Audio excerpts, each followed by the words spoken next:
stock, downside pumps, nifty bank, nifty fin, nifty all sell by FI.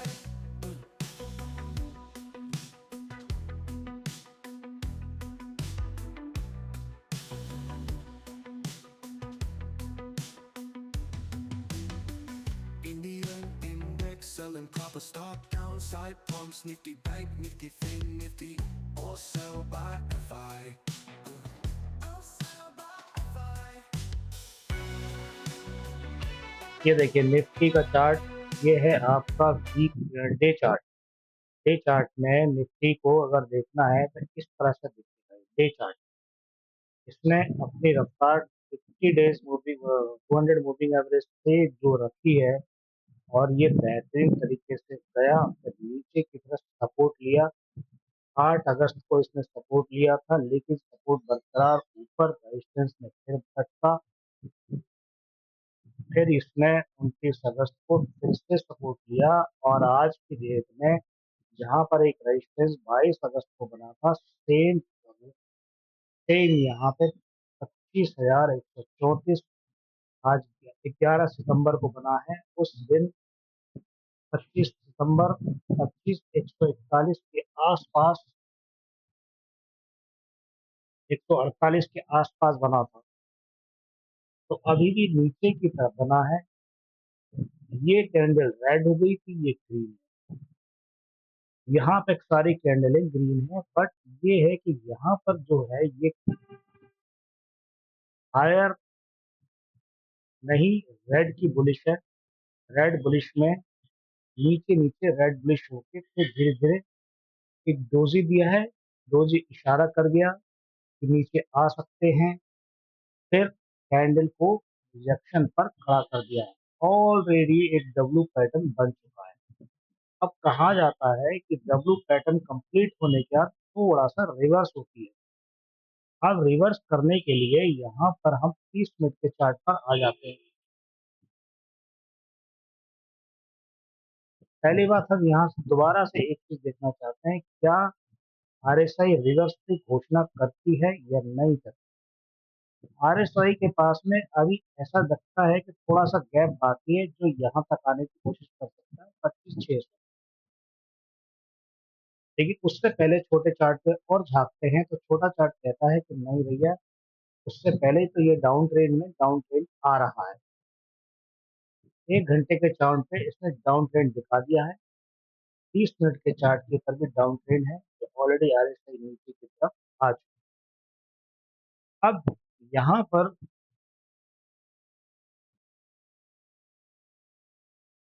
ये trend line अगर बनाते हैं, तो इस ट्रेंड लाइन में अगर आप गौर से देखेंगे तो इसने कट मार के नीचे निकाल लिया है। और यहाँ पर आप देखेंगे तो ये कटिंग नहीं हुई, अभी तक कोई कटिंग नहीं है। ठीक है, यहाँ पर कोई कटिंग नहीं है, ये ट्रेंड लाइन पे कोई कटिंग नहीं है, और ना ही नीचे आया। आरएसआई तो ऑलरेडी नीचे आ चुकी है। इसका मतलब ये हुआ कि ये पैनल बिल्कुल इस ट्रेंड लाइन से नीचे की तरफ कभी भी खिसकना चालू कर देगा, और 600 तो शायद नहीं पहुंच पाएगा, उम्मीद नहीं है। ये ट्रेंड लाइन जाती है, ट्रेंड लाइन जाने के बाद में ये ट्रेंड लाइन से नीचे नहीं आना चाहिए। इससे नीचे अगर मान लो 67 के आसपास अगर नीचे आ गया, तो ये पूरा का पूरा यहाँ तक आ जाएगा, वापस 25,000 आ जाएगा। तो 25,000 अगर वापस आता है, आप डे चार्ट पे अगर देखना चाहेंगे 25,000 के लिए, 25,000 पे डे चार्ट पे वापस यहाँ पे आ जाएगा। अब वापस क्यों आएगा 25,000 पे आने के बाद में, उसका कारण देखिए ये है। इस साइड के वीक को देखो, और इस साइड की, इसमें यहाँ बराबर कर लिया, यहाँ बराबर कर लिया, ये बराबर कर दिया, ये बराबर कर दिया, और अब ये बराबर कर लिया। ये बराबर भी हो गया, ये भी बराबर हो गया। तो इसका मतलब आप थोड़ा सा मोमेंटम नीचे, हल्का सा मोमेंटम 25,000 पे नीचे,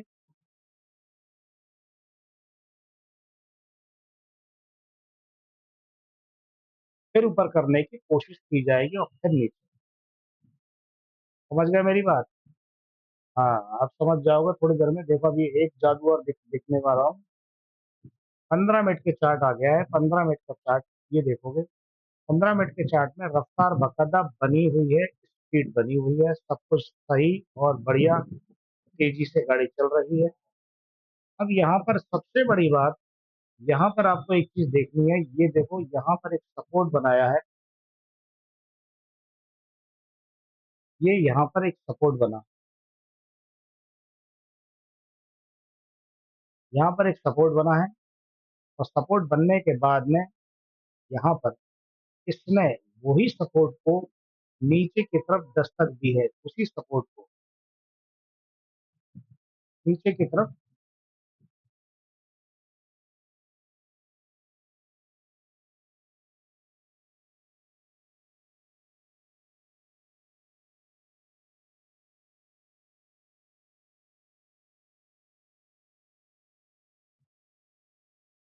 ये नीचे की तरफ आने के लिए दस्तक दी है। ये नीचे की तरफ आने के लिए दस्तक दी है, तो आरएसआई तो बहुत ज्यादा नीचे चले गई, यहाँ तक चले गई। कैंडल अभी वहीं बैठी हुई है। इसका मतलब क्या है? इसका मतलब ये है कि अगर यहाँ से सपोर्ट उठाती है, इस कैंडल के पास से सपोर्ट उठाती है, तो ऊपर जाएगी, और नहीं तो ये कैंडल दोबारा से यहाँ तक आने की कोशिश करेगी, जो मैंने 25,000 पहले ही बता रखा है, 25,000 के आसपास। तो बिल्कुल ये समझ लेना कि हो सकता है कि ये थोड़ा दबाव दे के नीचे की तरफ 25,000 दोबारा पकड़ने की कोशिश करेगी। 70-80 पॉइंट को ज्यादा बड़ी बात नहीं होता नीचे की तरफ आना का, 25 पॉइंट आने में से 2 दिन लग गए। 5 मिनट के चार्ट चलते हैं, 5 मिनट के चार्ट के अंदर, 5 मिनट के चार्ट में क्या कहानी है? 5 मिनट के चार्ट में सारे आरएसआई जिगजैग करके नीचे की तरफ आ रही है, ठीक है। अब जिगजैग नीचे की तरफ तो आ रही है, ये देखो, इसको सपोर्ट नहीं मिलना चाहिए।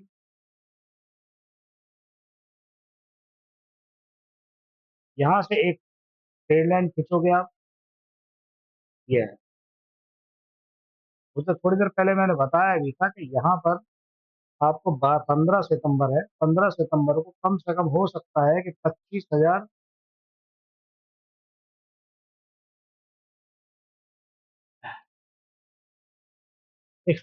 है, 25,182 के आसपास दोबारा से 25,082, 50 पॉइंट की और नीचे दस्तक दी जा सकती है।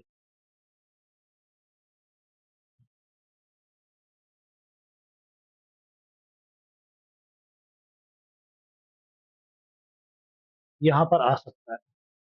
अब इसको अगर सपोर्ट लेता है, एक सपोर्ट तो लिया इसने, एक सपोर्ट लेने के बाद उछल गया, ठीक है, एक सपोर्ट लेने के बाद उछल गया, लेकिन यहाँ से आप एक चीज देखेंगे, ये लोअर लो होता जा रहा है, यहाँ पर हायर है, ये भी लोअर बनाया, फिर हायर बनाया, ठीक है। ये है 5 मिनट का चार्ट है, मात्र 5 मिनट का। अगर आप 15 मिनट के चार्ट में चले जाइए, तो अभी भी higher higher higher higher higher चल रहा है, ठीक है। यहाँ पर कोई भी लो नहीं बना, बकायदा सब कुछ सही चल रहा है अभी। तो मेरा सिर्फ कहने का मकसद ये है कि अभी थोड़ा सा ट्रेंड जिगजैग में कर रहा है, जिगजैग कर रहा है। और जिगजैग अगर यहाँ देखेंगे आके, यहाँ पर ट्रेंड बहुत ऊंचाई पर कभी कभी चले जाता है, तो जिगजैग करता है या नहीं करता है, सबसे बड़ी बात।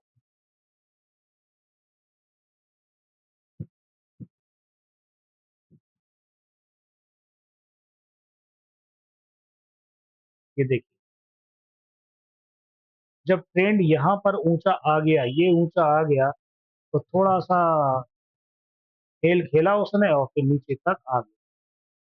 तो मेरा कहने का मतलब यही है कि हो सकता है कि नीचे की तरफ थोड़ा सा मोमेंटम आ सकता है। जब भी ऊपर जाएगा तो नीचे तो निश्चित है, थोड़ा बहुत तो आएगा, प्रॉफिट बुकिंग भी होगी, नीचे भी आएगा, और एक्सपायरी नजदीक है, सबसे बढ़िया बात। तो अब इसे हम देखना चाहेंगे एक्सपायरी के पहलू पर। 25,114, 108 पॉइंट बढ़ना, और 25,150 के अंदर में 41,640 के आसपास ओपन इंटरेस्ट, और 91,787 के पास में को आई और 34,63,000 के आसपास वॉल्यूम डला हुआ है। तो यहाँ पर ये देखोगे आप 57,000 ये है OI और यहाँ पे 91,000 इनकी क्वांटिटी ज्यादा है और ओपन इंटरेस्ट 1,42,000 तो ये यहाँ पर 1,42,000 हो सकता है ये मंडे को गायब नजर आएंगे और 46,000 ये 55,000 टोटल अगर आप फुट का वॉल्यूम देखोगे तो 3 करोड़ 4 लाख और 3 करोड़ 4 लाख 2,38,63,000 2,38,63,000 तो ये वॉल्यूम कम है और ये वॉल्यूम ज्यादा है टोटल का। अब 28 लाख का OI है और 8 लाख का यहाँ पर OI है तो इनका फुट का OI भी बहुत ज्यादा है। 6 लाख ओपन इंटरेस्ट है और मात्र 45,000 है। TCR 3.4 TCR बहुत बड़ा हुआ है। मुद्दा तो ये भी है ना TCR इतना बढ़ गया और इंडिया विक्स माइनस फ्लो हो गया। समझ गए मेरी बात। इसके लिए हमें ऐसा लगता है कि यहाँ से इसकी प्रेशर दबाई जाएगी और ये पूरा का पूरा यहाँ से नीचे की तरफ आने की कोशिश करेगा। यहाँ पर रेंज बनेगी और फिर नीचे की तरफ यहाँ पर सपोर्ट लेने की कोशिश करेगा। बस इतना हो सकता है। अगर इसने ऊपर उछल लिया उछाल कर ली क्योंकि यहाँ पर एक फ्लैग पैटर्न की भी आशंका नजर आती है कल मार्केट में अगर उछाल हुई तो ये उछाल ऊपर तक यहाँ तक जाएगी।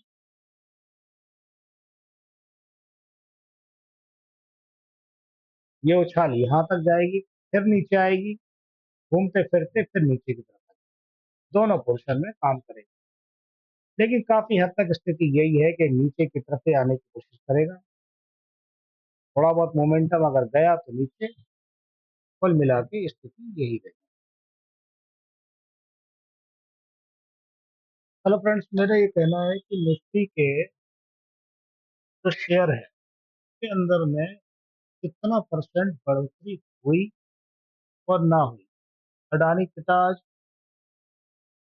अडानी पोर्ट में कुछ नहीं हुआ। अडानी के शेयरों का तो हिसाब अलग ही टाइप का है। एशियन पेंट भी डाउन रहा।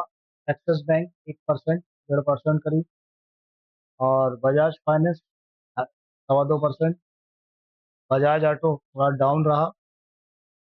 बजाज फाइनेंस हमारे बैल ने 3% की बढ़ोतरी करी। बजाज फाइनेंस में 3 में बढ़ोतरी करी। और कुल मिला के निफ्टी के अंदर में ये चीज इंडाइसेस बढ़ते रहे। इंडाइसेस बढ़ने का कारण बना। ग्रासिम नहीं बढ़ पाया। इंटरनल भी 2% डाउन हो गया। हिंदुस्तान लेबर ये भी पिटा। पूरा FMG पिटा आज के। कुल मिला के आप सभी को देख रहे होंगे तो टाटा स्टील भी धीरे धीरे अपनी रफ्तार में बढ़ रहा है।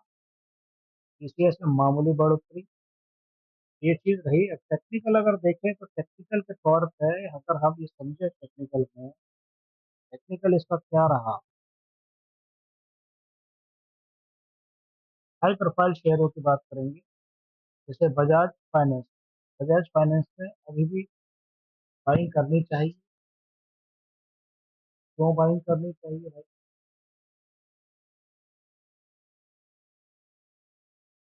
बजाज फाइनेंस में RSI 70 के आसपास है इसीलिए इसे बाइंग करना उचित है। ठीक है। स्टॉकिस्ट भी 93 है इसलिए बाइंग करना उचित है। अब यहाँ पर बजाज सॉरी फिंसर का था ये फाइनेंस का है।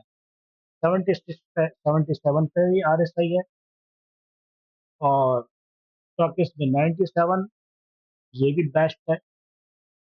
और अब बेल, बेल के ऊपर में भी कम से कम ये मान के चलिए 90 का स्टॉकिस है, 64 आरएसआई है। आरएसआई 60 से ऊपर अगर आता है एक पॉजिटिव थिंकिंग कहलाती है, इतना भी बेस्ट है। ये सब चीजें अपनी अपनी जगह पे सही है। चलो, एनएसटी के अंदर में अगर हम देखते हैं मार्केट के अंदर में कौन बढ़ा और कौन घटा।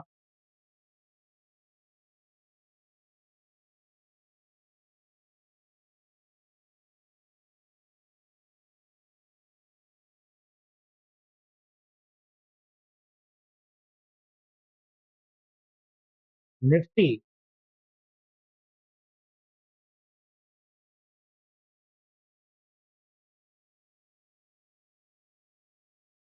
आज एफएमजी सबसे ज्यादा पिटा।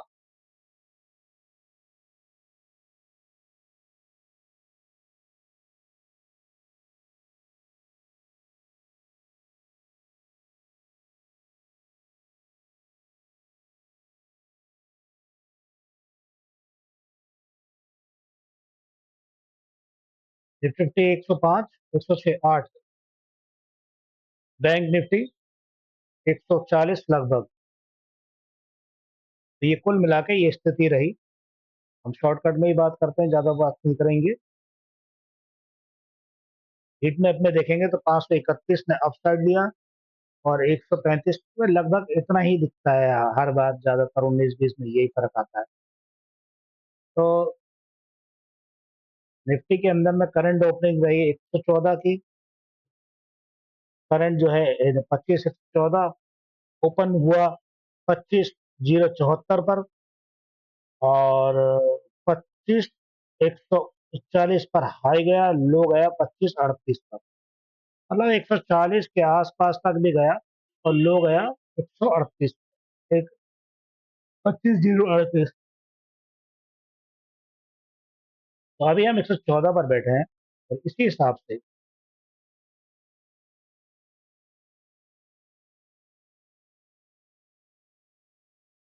सेक्टोरियल अगर स्ट्राइक देखें तो सेक्टोरियल के अंदर में सबसे ज्यादा निफ्टी मीडिया पिटा 0.39 और 0.27। पीसीओ बैंक भी पिटे आज, एफएमजी भी पिटा बहुत, एफएमजी तो ज्यादा ही पिटा है। मेटल अच्छा चला, फार्मा भी चला, और रियल्टी भी चली, और कंज्यूमर ड्यूरेबल ये भी चला, ऑयल भी चला, और प्राइवेट बैंक भी चले, आईटी भी चला। तो कुल मिला के ये रही। अच्छा जी, अब ये देखते हैं कि लिस्टिंग कौन कौन की हुई। लिस्टिंग में सम्राट की लिस्टिंग हुई, ओपन हुआ 365 पर, 369 पर हाई गया, लो गया 350 पर। 5 रुपए का चेंजेस आ गया इसके अंदर। बेगौर की लिस्टिंग हुई 85, ओपन हुआ 85, 89 गया, ये 1.5 रुपए का फर्क बस। ये हालत इनकी रही।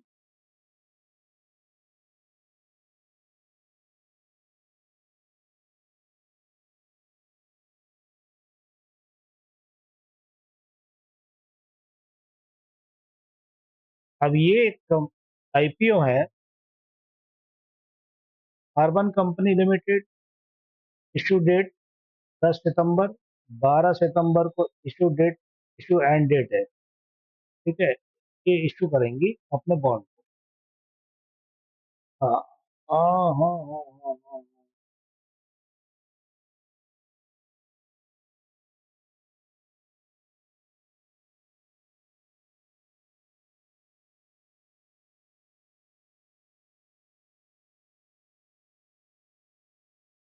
तो ये आपने ठीक ठाक समझ लिया जो भी है निफ्टी के अंदर में। वापस हम देखते हैं निफ्टी के अंदर में ये पोजीशन दिखती है ऊपर। न्यूज तो समय समय पर आती जाती रहती है, और हमने बता दिया है कि निफ्टी कल हो सकता है कि 25,050 के आसपास भी जा सकता है। ये बात हमें ध्यान रखने योग्य है और हमें रखना भी चाहिए।